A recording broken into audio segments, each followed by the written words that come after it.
Let's continue with our developing stories now, where the bodies of the 18 fallen soldiers killed in the eastern DRC are heading to the Entebbe International Airport in Uganda for repatriation and are likely to arrive in South Africa later today.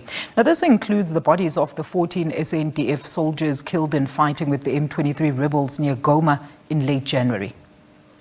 UN peacekeeping says the bodies of fallen soldiers have arrived in Uganda and will then be taken to Entebbe International Airport. And for the latest, let's get in touch with our reporter in Kampala in Uganda, that is Leon Ssenyange. Leon, a very good afternoon to you. Thank you so much for your time. So talk to us about the latest on the repatriation process.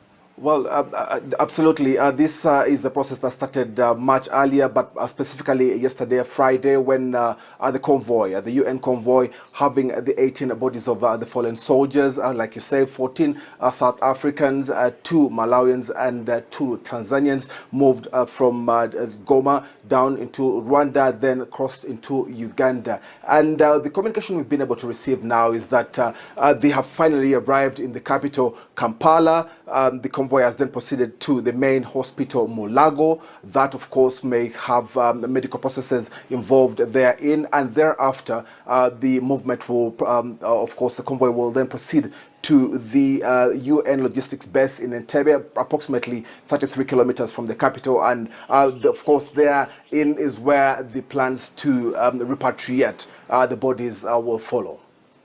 Now, yesterday, Leon, we were informed that the bodies had indeed left via Rwanda, and it's alleged that this was actually opposed by the South African delegation due to, quote, not wanting to somehow give the Rwandans the propaganda opportunity to demonstrate its victory over South Africa, according to the reports here. So talk to us through why the decision to repatriate via Uganda was actually, tabled and finally decided was the best option. Well, let's start off with how dicey this kind of issue is. We very well know that South Africa and Rwanda have had the political issues. They are in issues to discuss with the two countries, but nonetheless, the critical issue here is that there are peacekeepers that were on a mission in a destabilized area and they lost their lives.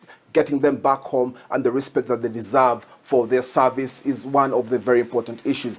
Getting them through Uganda, of course, was a bit of a journey therein. It takes about 10 hours crossing from Rwanda through to Uganda at the Chanika border point, 10 hours getting to the capital, Kampala. But nonetheless, the important thing here is to ensure that the fallen soldiers are repatriated to their respective countries and accorded the respect that they truly deserve.